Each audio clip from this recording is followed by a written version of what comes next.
Hello everyone और इस special geography analysis में आप सभी का स्वागत है। आज का हमारा टॉपिक ना सिर्फ एक आम सब्जेक्ट नहीं है, बल्कि सिविल सर्विसेज एग्जाम के पॉइंट ऑफ व्यू से देखा जाए तो ये पूरे क्लाइमेटोलॉजी की एक तरह से बैकबोन है। हम बात कर रहे हैं एटमॉस्फेरिक मॉइस्चर की, यानी वायुमंडलीय आर्द्रता। आज के इस सेशन में हम डीपली समझेंगे कि कैसे हवा में छुपी हुई ये इनविजिबल वाटर वेपर यानी जल वाष्प हमारे मौसम को कंट्रोल करती है, जलवायु को शेप देती है और लिटरली हमारी डेली लाइफ को अफेक्ट करती है। तो चलिए इस ज्योग्राफी जर्नी को शुरू करते हैं। हमारा रोड मैप आज के लिए बिल्कुल क्लियर है। हम सबसे पहले ह्यूमिडिटी और उसके मेजरमेंट को समझेंगे। उसके बाद एयर मासेस, फ्रंट्स और ट्रॉपिकल साइक्लोन्स को डिकोड करेंगे। फिर हम देखने वाले हैं कि ह्यूमिडिटी हमारे क्लाइमेट और लाइफ को कैसे इम्पैक्ट करती है, और फाइनली ग्लोबल इवेपोरेशन और यूपीएससी प्रीलिम्स के कुछ मस्ट नो फैक्ट्स का एक क्विक रैपिड फायर रिवीजन करेंगे। तो शुरुआत करते हैं अपने पहले सेक्शन से, ह्यूमिडिटी एंड इट्स मेजरमेंट। क्योंकि हवा में कितनी नमी है ये एक्यूरेटली नापना ही सबसे पहला और सबसे क्रूशियल स्टेप होता है मीटेरोलॉजी में। अब एटमॉस्फेरिक मॉइस्चर नापने के लिए हम जिस टूल का यूज करते हैं उसको हाइग्रोमीटर कहते हैं। यहाँ एक बड़ा ही माइंड ब्लोइंग फैक्ट है। क्या आपको पता है कि hair hygrometer actually human hair के टेंशन का इस्तेमाल करता है? जी हाँ, जैसे ही आसपास की ह्यूमिडिटी बढ़ती है, हेयर थोड़े लंबे हो जाते हैं और इसी फिजिकल चेंज से आर्द्रता नापी जाती है। उसके अलावा एक बहुत इंपॉर्टेंट इंस्ट्रूमेंट है साइक्रोमीटर, जिसमें एक वेट और एक ड्राई थर्मोमीटर होता है।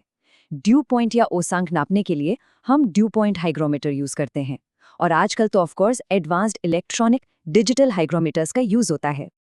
अब थोड़ा टेक्निकली समझते हैं कि एक साइक्रोमीटर से रिलेटिव ह्यूमिडिटी यानी सापेक्ष आर्द्रता आखिर निकाली कैसे जाती है। इसके लिए एक कॉन्सेप्ट होता है वेट बल्ब डिप्रेशन। बेसिक भाषा में कहें तो ये वेट बल्ब और ड्राई बल्ब थर्मोमीटर के टेम्परेचर्स के बीच का डिफरेंस है।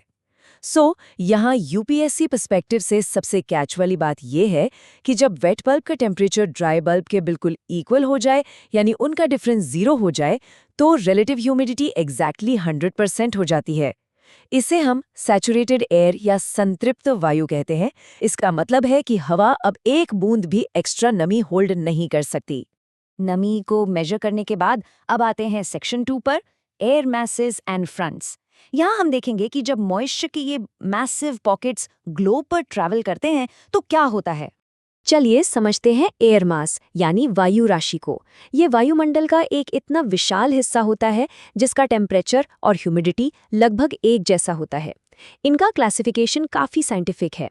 जैसे पोलर कॉन्टिनेंटल या ध्रुवीय महाद्वीप से आने वाली हवा ठंडी और सूखी होती है, लेकिन हमारे इंडियन कॉन्टेक्स्ट में जो सबसे ज्यादा मैटर करता है वो है ट्रॉपिकल मैरीटाइम यानी उष्णकटिबंधीय महासागर वायु राशि।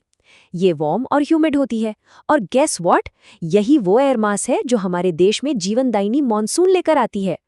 अब सोचिए, जब दो ऐसी अलग अलग कैरेक्टरिस्टिक्स वाली एयर मासेस आपस में टकराती हैं तो क्या होता है।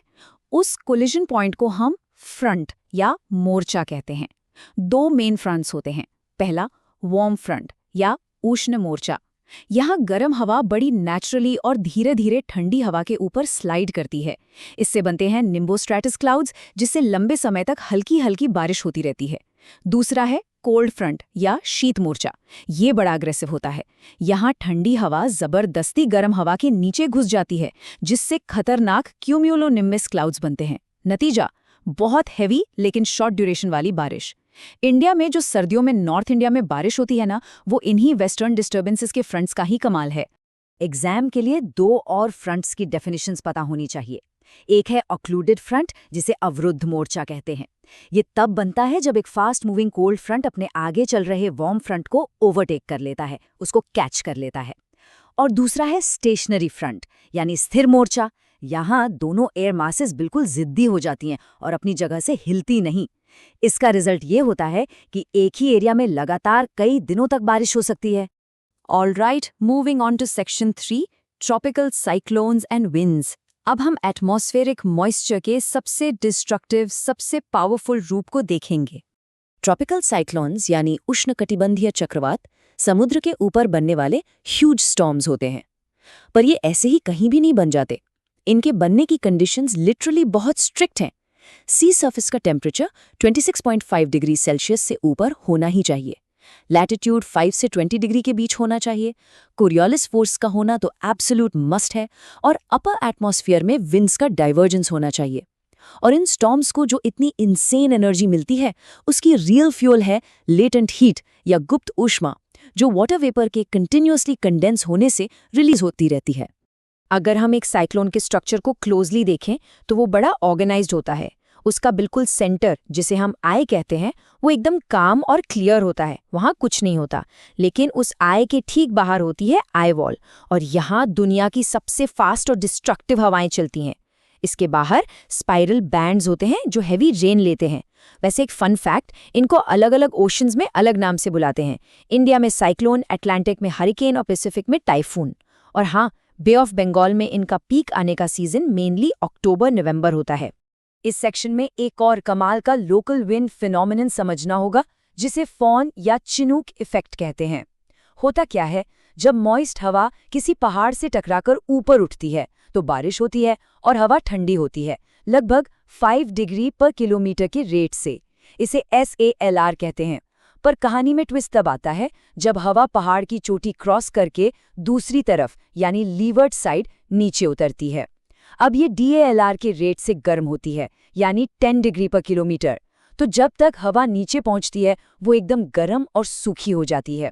ये इतनी गर्म होती है कि वहां की बर्फ पिघला देती है, इसीलिए इसे स्नो ईटर भी कहा जाता है। रॉकीज, एल्प्स और हमारे लद्दाख के कॉन्टेक्स्ट में ये बहुत इंपॉर्टेंट है। तो अब इन बड़े बड़े जियोग्राफिकल थियोरी से थोड़ा बाहर आते हैं और ग्राउंड रियलिटी देखते हैं। Section 4, humidity, climate and life. आर्द्रता हमारी डेली लाइफ को कैसे इफेक्ट करती है। कोस्टल वर्सेस इनलैंड सिटीज का डिफरेंस यहाँ बहुत क्लियरली समझ आता है। जैसे मुंबई और दिल्ली को ही ले लीजिए।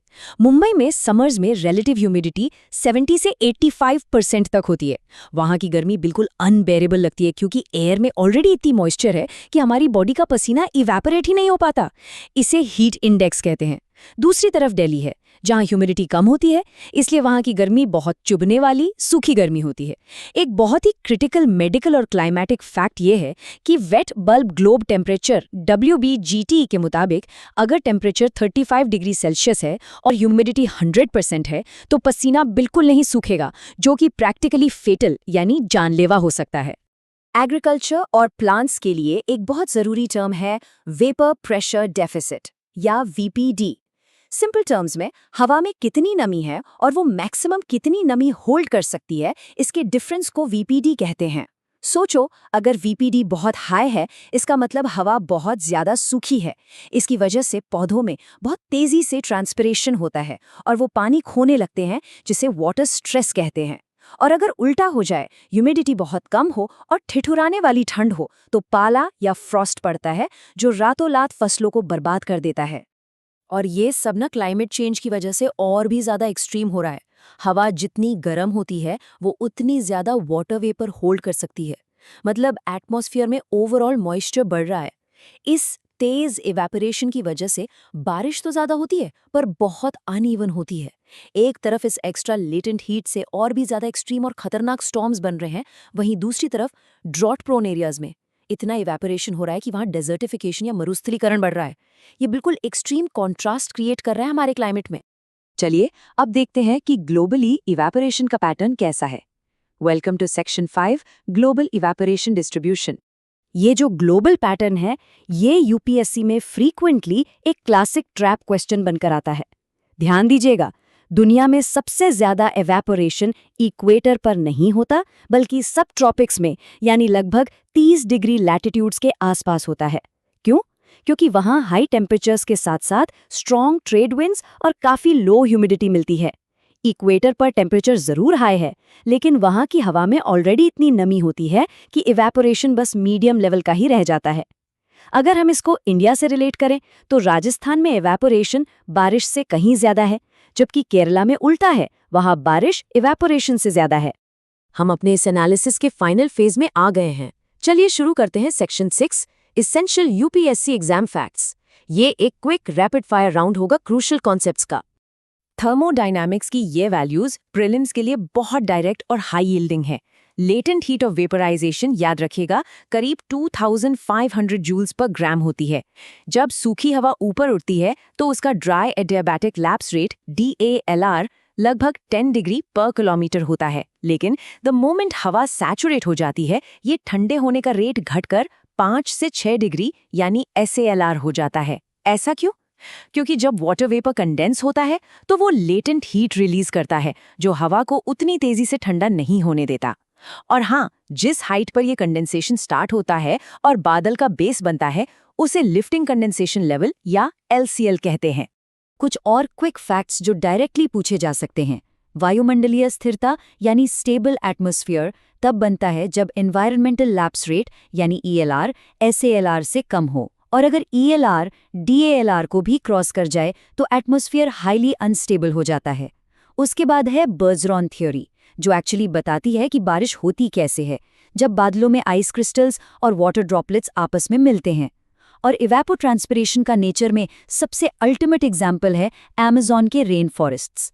वो इतनी हैवी मॉइस्चर रिलीज करते हैं कि वहाँ बारिश का साइकिल उनके खुद के इवेपोरेशन पर ही चल जाता है। तो एटमॉस्फेरिक मॉइस्चर, साइक्लोन्स और इवेपोरेशन की इस डीप डाइव के बाद मैं आप सभी के सामने एक मेन्स ओरिएंटेड थॉट छोड़कर जाना चाहता हूँ। सोचिएगा इस पर। जलवायु परिवर्तन आर्द्रता और वाष्पीकरण को कैसे प्रभावित कर रहा है? ये सिर्फ किताबी सवाल नहीं है, ये हमारी परमानेंटली बदलती हुई दुनिया की रियलिटी है। इस क्वेश्चन के सभी डायमेंशंस को अप्रोच कीजिएगा और अपने आंसर्स फ्रेम कीजिएगा। आज इस कॉम्प्लेक्स लेकिन फैसिनेटिंग ज्योग्राफी कॉन्सेप्ट के एनालिसिस में हमारे साथ जुड़ने के लिए बहुत बहुत शुक्रिया। बस इसी तरह चीज़ों को रिलेट करके पढ़ते रहिए और अपनी प्रिपरेशन को सॉलिड रखिए।